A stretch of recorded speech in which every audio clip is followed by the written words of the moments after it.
Assalamualaikum warahmatullahi wabarakatuh. Perkenalkan saya Erlin Dwi Haryanti dengan NPM 2310631250050 dari kelas 6C Prodi Sistem Informasi. Video ini saya buat untuk memenuhi UAS pada mata kuliah Cloud Computing. Pada video kali ini, saya akan mempraktikkan sekaligus menjelaskan tahapan dan tujuan dari 4 materi utama. Yang pertama, cara melakukan instalasi Proxmox VE.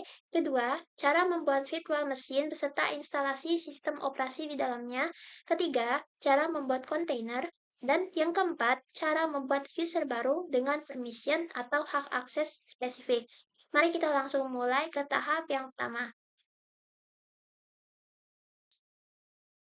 Tahap pertama adalah instalasi Proxmox Virtual Environment di dalam mesin virtual menggunakan Oracle VirtualBox. Setelah kita mendownload VirtualBox dan file ISO Proxmox yang terbaru, kita buka VirtualBox dan klik tombol New untuk membuat virtual mesin baru. Pada tab ini, kita isi nama VM-nya, bebas ya. Kemudian pada bagian ISO image, kita masukkan file ISO Proxmox yang sudah diunduh sebelumnya. OS-nya Linux, OS distribution-nya Ubuntu, dan ini 64 bit, nggak apa-apa. Dan pastikan kita tidak mencentang opsi unattend installation. Di bagian virtual hardware, saya mengatur base memori sebesar 3072 MB dan prosesor sebanyak 3 core. Tujuannya adalah memastikan Proxmox memiliki sumber daya yang stabil dan menyisakan ruang yang memadai untuk menjalankan sistem operasi tamu di dalamnya nanti. Untuk virtual hard disk, saya mengalokasikan ruang sebesar 25 GB. Setelah itu, kita klik finish. Sebelum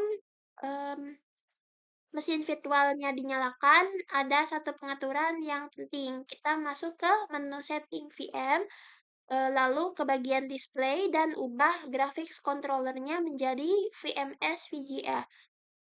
Tujuannya adalah untuk mencegah terjadinya glitch atau error visual pada layar saat proses instalasi Proxmox berjalan. Sekarang klik Start.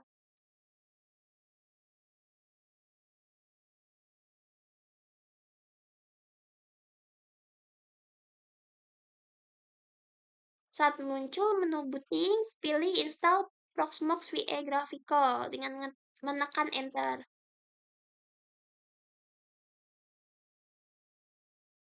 Di halaman Editor License Agreement ini kita klik I agree, kemudian atur negara Indonesia, zona waktunya Asia Jakarta, dan keyboardnya US English aja. Selanjutnya kita buat password administrator. Password ini krusial ya karena akan digunakan untuk login sebagai root atau super administrator saat mengakses terminal dan dashboard web Proxmox nanti. Masukkan email, next. Untuk konfigurasi jaringan, hostname-nya saya ganti jadi Praktikum CC. Sisanya saya biarkan aja pengaturannya secara default. Dan terakhir, periksa halaman summary. Setelah yakin, kita klik install dan tunggu prosesnya hingga 100%.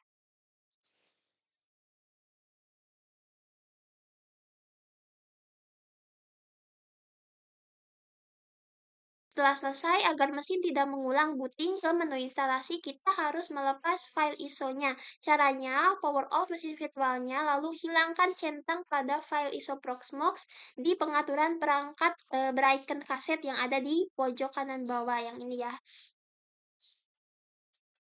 Lalu saat kita start kembali VM-nya,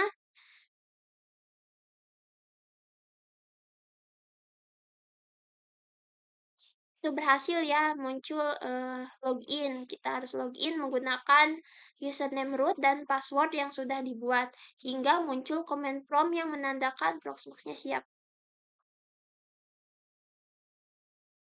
Nah, di tahap ini saya sempat mengalami kendala di mana saya nggak bisa mengakses web dashboard Proxmox-nya di alamat IP 10.02.15. Sebagai solusinya, saya kembali ke menu settings VM di VirtualBox. Lalu masuk ke menu network. Nah, di sini saya mengubah attach to menjadi host only adapter. Dan pada bagian advance-nya saya mengubah Prometheus mode menjadi allow all. Tujuan dari pengaturan ini adalah agar VM Proxmox dan laptop host saya bisa saling berkomunikasi secara langsung di dalam satu jaringan lokal virtual. Setelah itu, di pengaturan jaringan Windows atau host laptop, saya mengubah IP statis TCP IPv4-nya menjadi 10.02.16 agar berada di segmen jaringan yang sama dengan Proxmox. Setelah jaringannya disesuaikan, saya buka browser mengetikkan alamat ini 10.02.15 serta portnya 8006. Akhirnya halaman login Proxmox VE berhasil dibuka. Kita masukkan username root dan passwordnya. Pilih opsi Linux Palm, klik login, dan kita pun berhasil masuk ke dashboard utama Proxmox. Sekarang kita masuk ke tahap 2, yaitu membuat virtual machine dan menginstal sistem operasi di dalam Proxmox. Sebelum membuat VM, saya sudah mendownload file ISO Ubuntu Server versi 20.04 dari luar, lalu menguploadnya ke penyimpanan Proxmox melalui menu lokal, masuk ke tab ISO Image, lalu klik upload. Setelah file ISO-nya siap, saya membuat VM dengan mengklik tombol Create VM. Pada tab General, saya mengisi nama VM-nya Ubuntu Server 20, kemudian di tab OS, saya memilih file ISO Ubuntu yang sudah kita upload tadi sebagai media instalasinya. Masuk ke tab Sistem, saya mengubah tipe mesin menjadi Q35 untuk menggunakan arsitektur chipset virtual yang lebih modern. Saya juga mencentang opsi QEMU Agent agar nantinya server host Proxmox dapat berkomunikasi dengan sistem operasi di dalam VM, misalnya untuk membaca alamat IP atau melakukan proses shutdown dengan aman. Lalu pada tab disk, saya mengalokasikan ruang simpanan pada lokal LVM sebesar 15 GB. Di bagian ini saya mengatur cache menjadi write back untuk meningkatkan performa penulisan data. Kemudian saya mencentang opsi discard agar sistem dapat membebaskan blok ruang penyimpanan yang sudah tidak terpakai secara otomatis dan lebih efisien. Selain itu, saya juga mencentang opsi SSD emulation yang bertujuan agar sistem operasi tamu mengenali virtual disk tersebut layaknya sebuah SSD fisik, sehingga performa baca tulis datanya menjadi jauh lebih optimal. Lanjut ke tab CPU, saya memberikan satu soket dan dua cores. Lanjut pada tab memori, saya mengalokasikan memori sebesar 2048 MIB dan minimum memorinya sebesar 512 MIB. Terakhir, di tab network, saya biarkan default pada bridge VMware 0, dan setelah semuanya selesai, klik finish. Oke, di titik ini saya mendapati sebuah error saat mengklik tombol start pertama kali, muncul peringatan di log bagian bawah yang menyatakan gagal karena KVM virtualization tidak tersedia. Ini terjadi karena fitur virtualisasi tingkat lanjut atau nested virtualization mungkin belum didukung atau belum aktif sepenuhnya antara host dan mesin virtual saya. Untuk mengatasi hal ini, saya masuk ke menu options pada VM tersebut lalu mencari opsi KVM Hardware Virtualization. Kayak klik edit, kemudian saya hilangkan centangnya untuk menonaktifkan fitur KVM ini sehingga value-nya berubah menjadi no.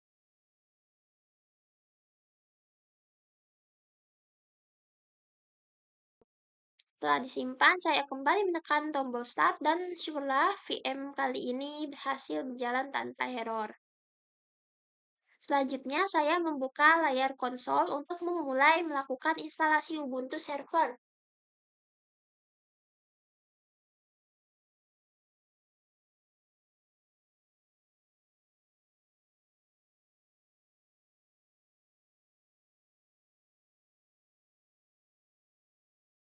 Pada tahap awal instalasi, saya memilih bahasa Inggris dan menggunakan konfigurasi keyboard default. Masuk ke pengaturan jaringan, antarmuka VM secara otomatis sudah mendapatkan IP secara DHCP. Untuk proxy saya kosongkan dan Ubuntu Mirror saya biarkan default. Pada konfigurasi storage, saya memilih use an entire disk untuk menggunakan seluruh kapasitas 15 GB tadi dan menekan continue saat muncul peringatan penghapusan data disk. Di dalam profile setup, saya mengisi nama server, lalu membuat username dan nama Erlin beserta password untuk login sistem. Hal penting lainnya, saya mencetang opsi install OpenSSH server agar nantinya server Ubuntu ini bisa diremote melalui SSH dari luar. Setelah itu kita biarkan proses instalasi sistem berjalan. Setelah proses instalasi selesai, sistem meminta untuk melakukan reboot. Namun, layar konsol memunculkan deretan pesan error merah. Tuliskan failed on mounting syndrome dan booting terhenti. Solusi untuk kendala ini cukup mudah. Saya kembali ke menu hardware, VM di panel Proxmox, lalu mengedit bagian CD DVD drive dan mengubahnya menjadi do not use any media. Tindakan ini ibarat kita mencabut paksa flash disk bootable setelah instalasi sistem operasi fisik selesai. Setelah ISO-nya dilepas, saya kembali ke layar konsol tadi dengan menekan tombol enter dan proses bootingnya pun lanjut normal. Oke, di sini kita tunggu aja ya. Untuk proses reboot ini lumayan lama. Terakhir saya melakukan login dengan username Erlin dan passwordnya. Saat layar sudah memunculkan tulisan ini, Erlin atau Ubuntu Server 01, ini tandanya sistem operasi Ubuntu Server di dalam VM Proxmox sudah terinstall dengan sempurna. Tahap ketiga dari praktikum ini adalah membuat kontainer atau LXC di Proxmox.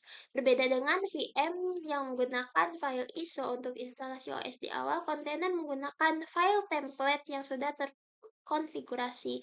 Langkah pertamanya saya masuk ke storage lokal, pilih menu city templates, lalu mengklik upload untuk memasukkan file template Ubuntu 20.04 standar yang sudah saya siapkan sebelumnya.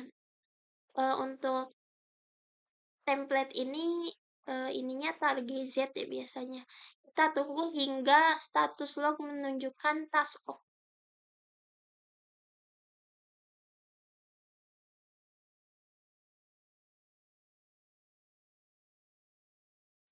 Setelah template berhasil diunggah, saya mengklik tombol Create City di pojok kanan atas untuk memulai bikin kontainer baru. Pada tab General, saya memberi hostname Ubuntu City, kemudian saya membuat password baru. Password ini nantinya akan digunakan untuk login sebagai super administrator atau root di dalam kontainer tersebut.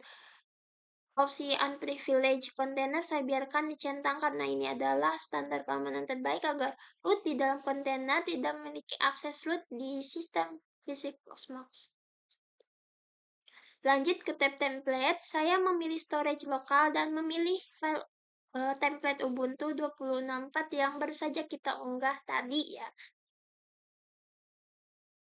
Pada tab disk, saya mengatur penyimpanan lokal LVM dengan ukuran disk cukup 7 GB saja. Sebagai informasi, kontainer itu berbagi kernel atau inti sistem operasi dengan host Proxmox-nya, sehingga ukurannya jauh lebih ringan dan efisien dibandingkan VM yang harus berdiri sendiri. Selanjutnya di tab CPU saya mengalokasikan 2 cores, lalu pada tab memori saya memberikan RAM sebesar 1024 MB atau 1 GB dengan swap 512 MB. Alokasi sumber daya sekecil ini sudah sangat memadai agar sebuah kontainer Ubuntu server dapat berjalan dengan lancar tanpa membebani sistem. Selanjutnya masuk ke tab network, saya memastikan kartunya terhubung ke bridge VMware 0 dan mengatur opsi IPv4 menjadi DHCP agar kontainer mendapatkan IP secara otomatis dari jaringan. Pengaturan DNS saya biarkan default, lalu saya periksa ringkasannya di tab Confirm. Jika semua sudah sesuai, saya klik Finish. Sistem Proxmox kemudian akan mengekstrak file template dan membentuk kontainer baru. Kita tunggu saja prosesnya beberapa saat hingga task viewer-nya menunjukkan status task oke, yang berarti kontainernya berhasil dibuat. Oke, ke langkah terakhir saya mengklik tombol Start untuk menjalankan kontainer tersebut, lalu membuka menu konsol. Nah, saat layar login muncul, saya sempat mencoba masuk menggunakan username dengan nama Erlin seperti pada VM sebelumnya. Namun hasilnya gagal atau login incorrect.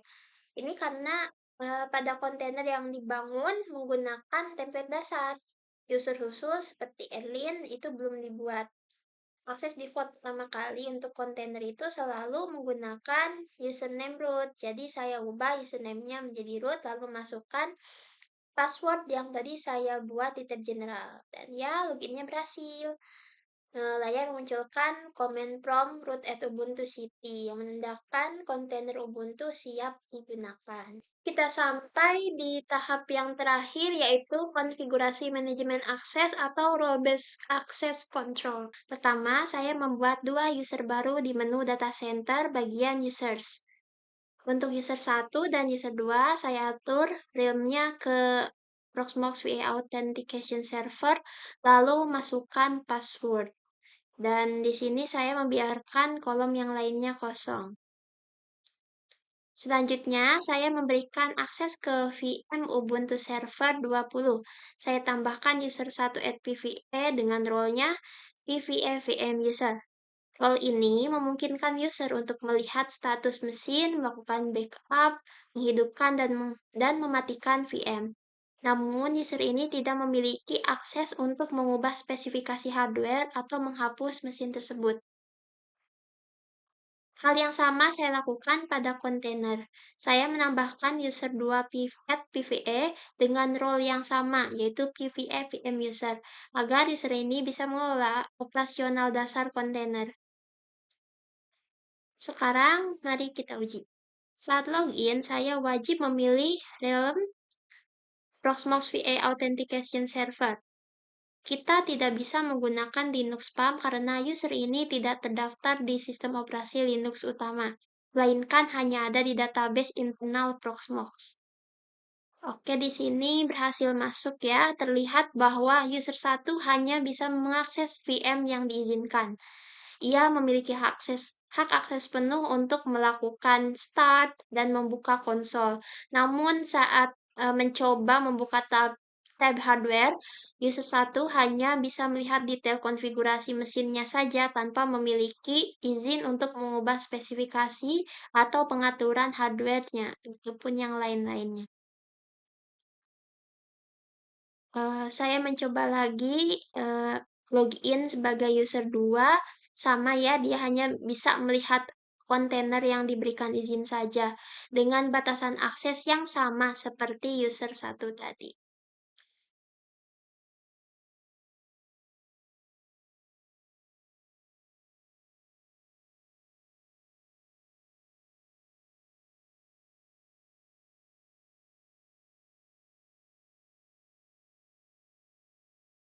Oke, masuk ke skenario kedua. Saya membuat dua grup, yaitu user VM untuk akses VM dan user city untuk kontainer.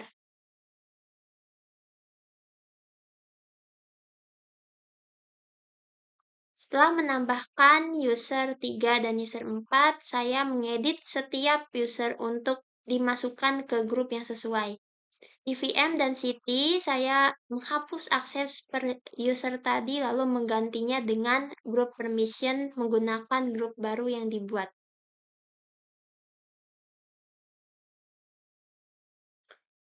Penggunaan fitur grup ini jauh lebih efisien, jadi kita nggak perlu mengatur akses satu persatu.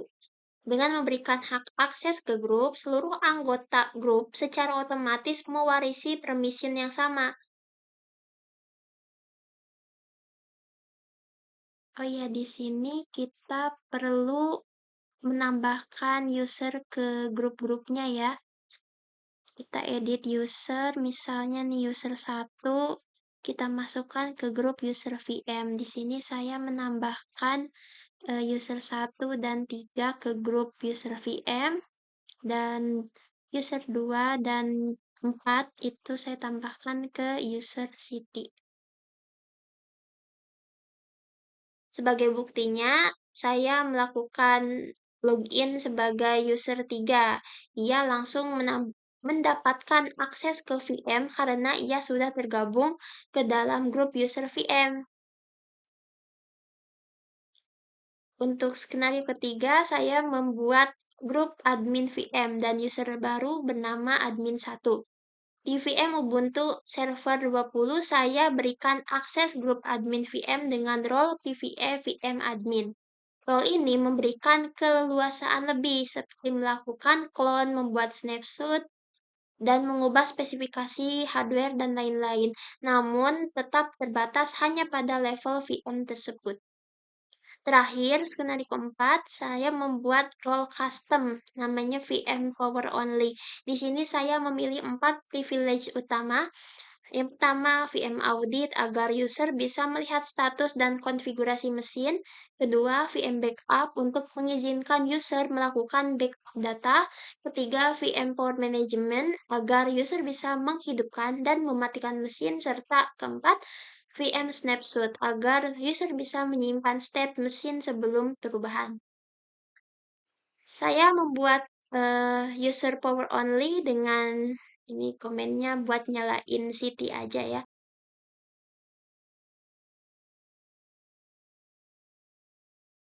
Dan memberikan role custom ini kepada kontainer tentunya.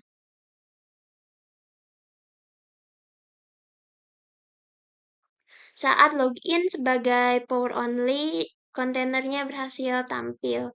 User ini bisa melakukan start, namun karena saya sengaja tidak menyertakan privilege VM console saat saya mencoba membuka layar konsol, sistem langsung menolak dengan notifikasi permission check failed.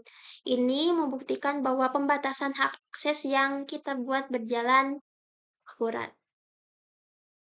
Baik, dengan berhasilnya pengujian sistem autentikasi dan permission ini, maka berakhirlah seluruh rangkaian praktikum pembuatan VM dan manajemen OS di Proxmox PE. Saya Erlin Dwi Haryanti, mohon maaf apabila ada kekurangan dalam penjelasan. Terima kasih atas perhatiannya. Wassalamualaikum warahmatullahi wabarakatuh.